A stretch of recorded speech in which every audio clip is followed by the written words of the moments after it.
శ్రీ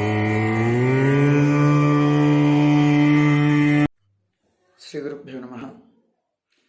నిన్నటి కథలో ఆంగీరసుడు ధనలోభుడి యొక్క సంభాషణలో నారద మహర్షి జనాలందరూ కూడా తమ తమ ధర్మాలను విడిచిపెట్టి ప్రవర్తిస్తూ ఉండడం గురించి చెప్పడంతో ఆ యొక్క విష్ణుమూర్తి వైకుంఠానికి వెళ్ళి వైకుంఠాన్ని విడిచి నైమిషారణ్యానికి వచ్చినటువంటి విషయాన్ని మనం చెప్పుకున్నాం. ఆ నైమిషారణ్యానికి వచ్చినటువంటి విష్ణుమూర్తిని చూసినటువంటి అక్కడ మహర్షులందరూ కూడా చాలా సంతోషించారట. విష్ణుమూర్తిని చూసి ఎంతో సంతోషంతో ఆ స్వామిని స్వాగతం చెప్పి కూర్చోబెట్టి అనేక రకాల కూడా ఆయనకు చేయాల్సినటువంటి ఉపచారాలన్నీ కూడా చేసి చక్కగా ఆయన కూర్చోబెట్టి భక్తి ప్రపత్తులతో నమస్కారం చేశారు. అటువంటి సందర్భంలో జ్ఞానసిద్ధుడు అనేటువంటి ఒక మహర్షి ఆ విష్ణుమూర్తిని చక్కటి స్తోత్రంతో ఆయనను స్తుతించారు. ఆ విష్ణుమూర్తిని అనేక రకాలైనటువంటి స్తోత్రాలు, అందులో ఈయన చేసినటువంటి స్తోత్రం ఒకటి. ఓ విష్ణుమూర్తి, పంచభూతాలు సమస్త ప్రాణులన్నీ కూడా నీ మీద ఆధారపడి ఉన్నాయ్యా. అందరికంటే గొప్ప దైవం నీవు, నీకంటే గొప్ప దైవం లేదు. నువ్వు యజ్ఞస్వరూపుడు, అందుకే నువ్వు వేదాలు యజ్ఞోవై విష్ణుహో అని కీర్తిస్తూ ఉన్నాయి. అటువంటి నువ్వు ఇవాళ మా అందరికీ దర్శనం ఇచ్చావు. నిన్ను దర్శించుకోవడం మా యొక్క జన్మ జన్మల సుకృతం అంటూ ఆ యొక్క విష్ణుమూర్తిని ఆ యొక్క విష్ణుమూర్తిని చాలా స్తోత్రం చేశాడు ఈ యొక్క ఈ మహర్షి, జ్ఞానసిద్ధుడైనటువంటి మహర్షి. నువ్వు రావడం వల్ల మా ప్రాంతం అంతా పవిత్రమైపోయింది అయ్యా అని చెప్పిన తర్వాత అప్పుడు విష్ణుమూర్తి చాలా సంతోషించాడు. ఓ జ్ఞానసిద్ధ, నీవు చేసినటువంటి స్తోత్రానికి చాలా సంతోషించానయ్యా. ఏం వరం కావాలో చెప్పు అంటే, నేను నిన్ను ఎప్పుడూ చూసేందుకు వీలుగా నీకు సమీపంలో అంటే వైకుంఠంలో ఉండేలాగా నాకు నన్ను అనుగ్రహించు. నీ దర్శనమే ఎప్పుడు నాకు కావాలి అనగానే తదాస్తు అన్నాడు ఆ యొక్క విష్ణుమూర్తి. దీంతో పాటు నీకు ఇంకో వరం కూడా ఇస్తున్నా.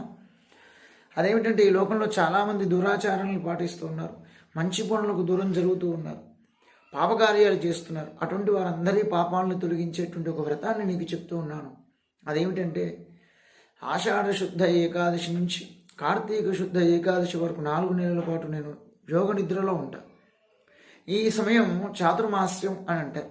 ఇది నాకు చాలా ప్రీతి కలిగించేటువంటి సమయం.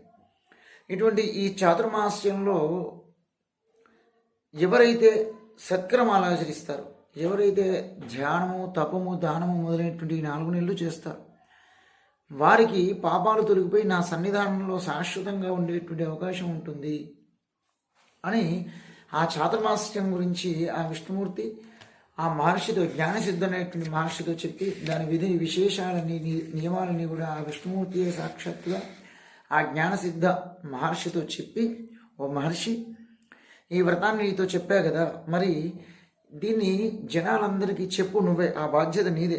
ఎందుకంటే అందరూ కూడా వైకుంఠం యొక్క నివాసాన్ని పొందాలి అంటే ఈ వ్రతం అందరికీ తెలియాలి, ఆ బాధ్యత నీదే. ఈ వ్రతం గురించి అందరికీ తెలియజేసేటువంటి బాధ్యత నీకే అప్పగిస్తున్నాను. ఆ తర్వాత దీన్ని బాగా ప్రచారం చేసి చివరిలో నువ్వు వైకుంఠానికి వస్తావయ్యా అని ఆ విష్ణుమూర్తి అక్కడి నుంచి వెళ్ళిపోయాడు, ఆ నైమిషారణ్యం నుంచి. ఆయన చెప్పినట్టుగా ఈ మహర్షి ఆ ప్రచారం చేసి వైకుంఠానికి చేరుకున్నాడు. ఈ విషయం అంతా ఆంగిరస మహర్షి ధనలోభుడితో చెప్తూ, ఓ ధనలోభ, విన్నావా? ఎంతటి పాపాత్ములైన చాతుర్మాస్య వ్రతాన్ని చేసినట్లయితే, హరిభక్తితో ఈ వ్రతాన్ని చేసినట్లయితే వారు తమ పాపాల నుండి విముక్తి పొందుతారయ్యా.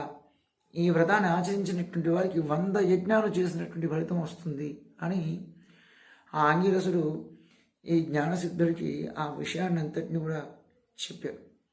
ఇదే విషయాన్ని అక్కడ జనక మహారాజుతో ఓ వశిష్ఠ మహర్షి చెప్పి, ఓ జనక మహారాజా, విన్నావు కదయ్యా చాతుర్మాస్యం యొక్క ప్రభావం, కాబట్టి నువ్వు కూడా యథాశక్తిగా ఈ వ్రతాన్ని ఆచరించు అంటూ ఆ జనక మహారాజుతో చెప్పాడు వశిష్ఠ మహర్షి. ఇక్కడితో 19వ రోజు కార్తీక పురాణానికి స్వస్తి పలుకుతూ ఓం శ్రీకృష్ణ పరబ్రహ్మణే నమః.